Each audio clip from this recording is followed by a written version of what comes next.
आज का व्याख्यान बीए प्रथम वर्ष के छात्र छात्राओं के लिए निर्गुण भक्ति की विशेषताएं, जिसके अंतर्गत आप कबीर, जायसी की रचनाओं का अध्ययन करेंगे।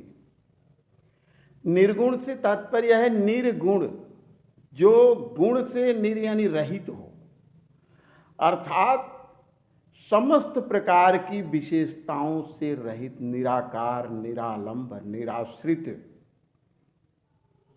कहने का तात्पर्य है कि जिन संतों ने किसी विशेषता युक्त, आकार प्रकार युक्त ईश्वर को न मानकर निराकार, निरालंब, निराश्रित ब्रह्म को, ईश्वर को अपने उपासना का आधार बनाया, वे निर्गुण संत कहलाए। कबीर, नानक, रैदास, भीखा, इन्होंने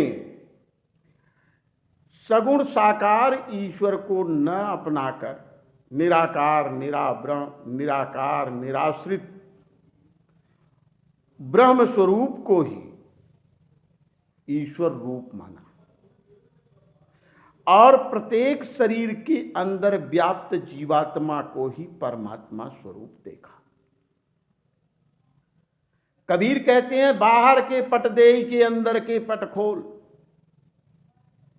यानी अंतर्मुखी होकर के अपने ही अंदर देखो तो आपको ईश्वर के साक्षात दर्शन होंगे।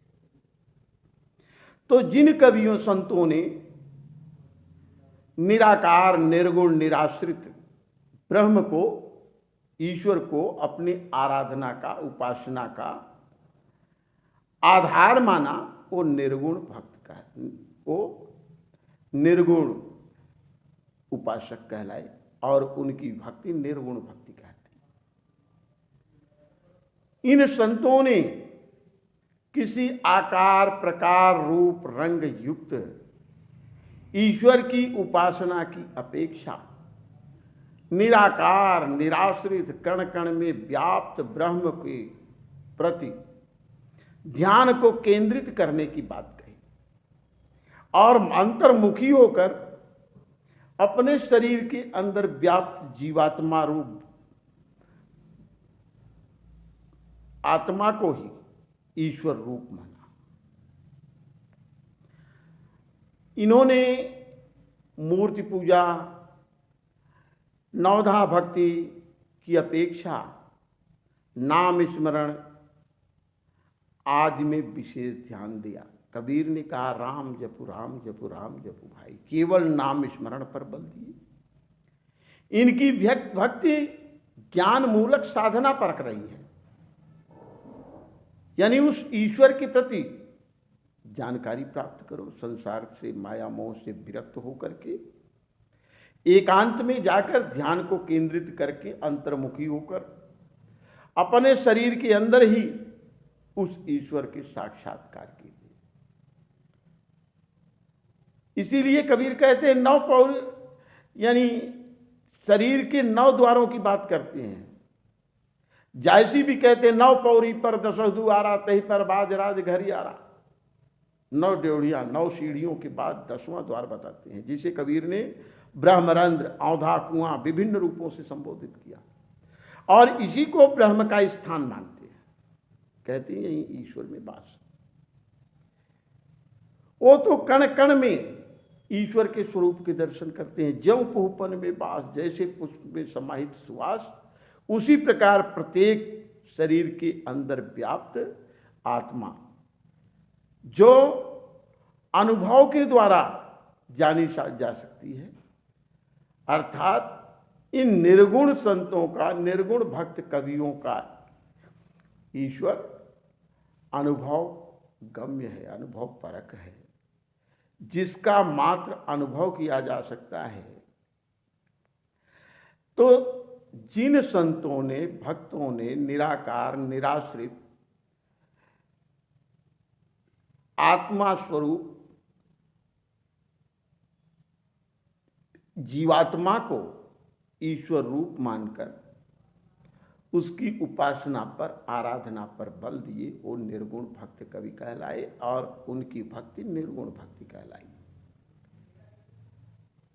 इनका ईश्वर अजन्मा, निरंकार, निराश्रित, निरालंब और अदृश्य है।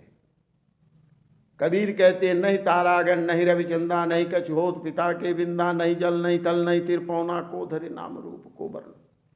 वह रूप, आकार, प्रकार, नाम आदि से परे, केवल अनुभव द्वारा, साधना द्वारा ही जाना जा सकता है। कबीर के दोहों को आप पढ़ेंगे, पदों को पढ़ेंगे, प्रत्येक छंद में, प्रत्येक पद में निराकार ईश्वर का ही वर्णन है और उसी की भक्ति पर इन्होंने बल दिया। अतः निर्गुण भक्ति ज्ञान मूलक साधना पर आश्रित है। अब हम इसकी विशेषताओं की ओर ध्यान दें कि सबसे पहली विशेषता कि निर्गुण संतों ने, भक्त कवियों ने निराकार ब्रह्म को ईश्वर मानकर निर्गुण भक्ति की, अर्थात सबसे पहली विशेषता निर्गुण भक्त साधना पर बल। इन्होंने निराकार, निराश्रित ईश्वर की साधना पर बल दिया। इसका आधार कि तत्कालीन परिस्थितियां रही हो या भक्ति के प्रति बढ़ रहे बाह्य आडंबरों का प्रभाव रहा हो, तो इन्होंने विभिन्न मार्गों को छोड़कर केवल निराकार, निराश्रित ब्रह्म की, ईश्वर की भक्ति पर बल दिया। दूसरी विशेषता है बाह्य आडंबरों का विरोध। इन्होंने जो भक्ति के क्षेत्र में व्याप्त विभिन्न प्रकार के कर्मकांड थे,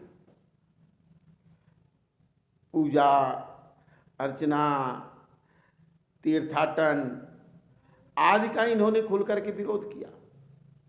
छापा, तिलक, गेरुआ वस्त्र धारण करना, नौधा भक्ति करना, इन सब का इन संतों ने विरोध किया और इसके स्थान पर सच्चे मन से राम के नाम स्मरण पर और राम के नाम में ही ध्यान केंद्रित कर अंतर्मुखी होकर साधना करने पर बल दिया। इनकी भक्ति बाह्य आडंबरों से परी है। कबीर बार बार कहते हैं, पाहन पूजे हर मिले तो मैं पूजू पहाड़, कर की चकिया कोई न पूजे पीस खाए संसार। इन्होंने हिंदू मुस्लिम दोनों संप्रदायों के पूजा पद्धति, भक्ति विधान पर प्रश्न लगाया, आपत्ति किया, विरोध किया कि मंदिर कांकर पाथर जोड़ के मस्जिद दई बनाए, ताचड़ मुल्ला बागते बहिरा भया खुदाए। इस प्रकार इन्होंने जो भक्ति के क्षेत्र में व्याप्त बाह्य आडंबर थे, जिन्होंने भक्ति मार्ग को जटिल बना दिया था, उन सब का निर्गुणवादी संतों ने, कवियों ने खुल करके विरोध किया और कर्मकांडीय भक्ति की अपेक्षा इन्होंने साधना मूलक भक्ति करने पर बल दिया। धन्यवाद। शेष आगे की बातें हम अगले व्याख्यान में करेंगे। बहुत बहुत धन्यवाद।